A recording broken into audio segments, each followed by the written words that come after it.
Touro Sentado, desde jovem, destacou-se como líder espiritual e guerreiro dos Lakota.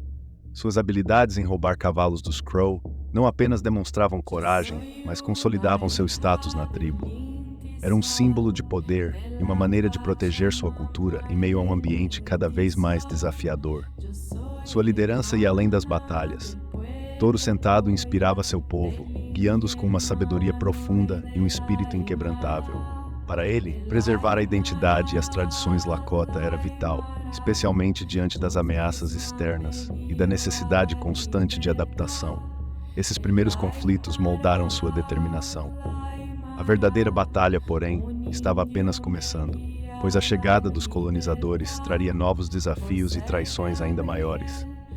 As tribos do leste dos Estados Unidos foram as primeiras a sofrer o impacto das doenças trazidas pelos europeus, dizimando populações inteiras. Aqueles que sobreviveram foram forçados a migrar para as planícies, adaptando-se a uma vida nômade centrada nos cavalos, o que redefiniu seu modo de vida. A necessidade de sobreviver em novas terras também intensificou as disputas entre tribos vizinhas. A competição por recursos, especialmente o bisão, tornou-se feroz. Tribos antes pacíficas passaram a lutar entre si pela escassa comida e território. Para os Lakota, o bisão era mais que alimento. Era a essência de sua cultura e sobrevivência. A escassez, causada pela chegada dos europeus, obrigou as tribos a repensar alianças e estratégias. Enquanto isso, o governo do Zé Soa começava a intervir diretamente nas vidas indígenas, prometendo terras e recursos, mas muitas vezes descumprindo os acordos. As tensões aumentavam, criando um ambiente de traição iminente, que logo culminaria nos controversos tratados. Os tratados feitos pelo governo do Zefoa com as tribos indígenas muitas vezes escondiam armadilhas, levando à perda de terras e recursos essenciais. Líderes como Touro Sentado e Nuvem Vermelha, conhecedores dessas trapaças, recusaram-se a confiar nas promessas americanas. Eles sabiam que os documentos assinados eram apenas um meio de controle. Cada acordo quebrado aprofundava o ressentimento entre os indígenas, que viam seus territórios serem gradualmente reduzidos. A traição era constante, com provisões prometidas que não chegavam e terras sagradas sendo tomadas.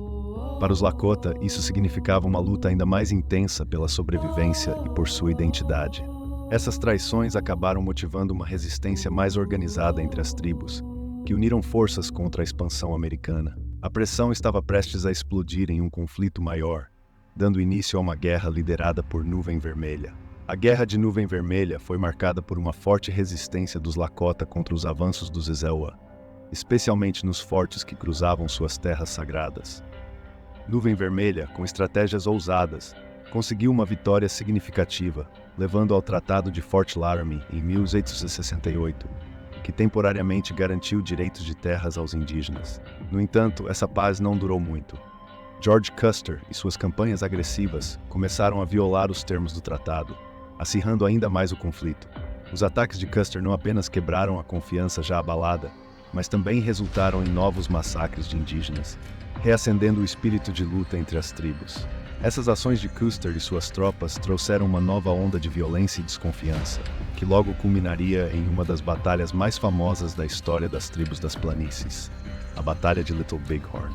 A Batalha de Little Bighorn tornou-se um marco de resistência indígena. Touro Sentado e Cavalo Louco lideraram uma aliança de tribos que surpreendeu as tropas de Custer em 1876. Em um combate feroz, a coalizão indígena derrotou completamente o Cetro Regimento de Cavalaria, marcando uma vitória histórica e inesperada. A unidade entre as tribos das planícies foi fundamental para o sucesso na batalha. Cada guerreiro lutou com a convicção de que estavam defendendo não apenas suas terras, mas sua própria sobrevivência cultural. O resultado foi uma das raras vitórias indígenas em um contexto de anos de traições e perdas para os povos nativos. Contudo, essa vitória, embora inspiradora, também desencadeou uma resposta mais agressiva do governo do Zeza, que visava enfraquecer de vez a resistência indígena. Logo, uma nova estratégia começou a ser aplicada: o extermínio em massa dos bisões, uma das maiores fontes de sustento das tribos. Com a intenção de enfraquecer a resistência indígena, o governo do Zerila iniciou o massacre dos bisões, uma das principais fontes de alimento e recursos para as tribos das planícies. Esse ataque devastador ao meio de subsistência indígena visava forçá-los a aceitar a vida nas reservas. onde a escassez era uma constante. A extinção dos bisões se tornou um símbolo da brutalidade dessa estratégia. O bisão era mais do que alimento. Representava a cultura e espiritualidade das tribos. Sua matança em massa foi um golpe profundo, levando as tribos ao desespero e à fome. As vastas planícies, antes repletas de vida, tornaram-se um deserto sem os animais que simbolizavam a liberdade e a autossuficiência dos Lakota e de outras tribos.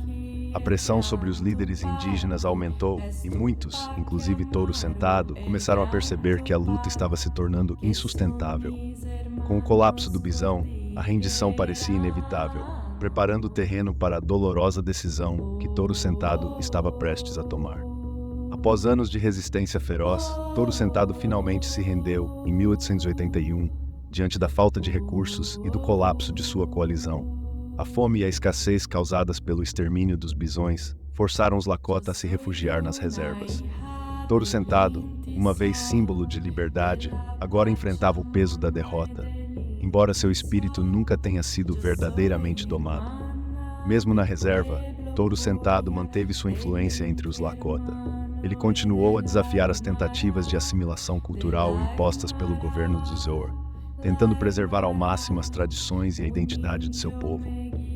Sua resistência silenciosa ainda inspirava muitos, embora o cenário fosse cada vez mais sombrio. Em 1890, a tensão aumentou novamente, levando ao trágico assassinato de Touro Sentado, um marco simbólico do fim da resistência Lakota.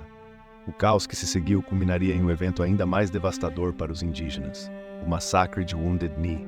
Em 1890, os Lakota enfrentaram um dos episódios mais brutais de sua história, o massacre de Wounded Knee. Soldados do exército dos Zoar cercaram um acampamento Lakota em Wounded Knee Creek, resultando em um confronto que rapidamente se transformou em um massacre. Homens, mulheres e crianças foram mortos sem misericórdia, representando o golpe final à resistência indígena das planícies. O massacre simbolizou o colapso de qualquer esperança de resistência significativa. Para os Lakota, foi um momento de dor e perda irreparável, marcando o fim de uma era de guerreiros que lutavam pela preservação de suas terras e cultura. As cicatrizes dessa tragédia ainda ecoam nas memórias e tradições indígenas. Mesmo assim, as histórias de coragem e sacrifício de líderes como Touro Sentado não foram esquecidas. O espírito de resistência sobrevive em gerações futuras, que continuam a honrar seus ancestrais e a luta por dignidade. Essa história é um lembrete poderoso das batalhas perdidas, mas não da identidade que nunca morreu. A jornada das tribos das planícies é uma história de luta, resistência e, infelizmente, de tragédia. Desde a ascensão de líderes inspiradores como Touro Sentado até o massacre de Wounded Knee, cada momento reflete o custo brutal da expansão americana. Mas essa história não precisa ser apenas um eco do passado. Ela pode ser um chamado para lembrar e honrar a coragem daqueles que enfrentaram o impossível em defesa de suas terras e cultura. Se você deseja explorar mais histórias como essa, não deixe de se inscrever no canal e ativar as notificações. Assim, você continuará aprendendo sobre essas narrativas impactantes e profundas que moldaram o mundo em que vivemos hoje. Nos vemos no próximo vídeo.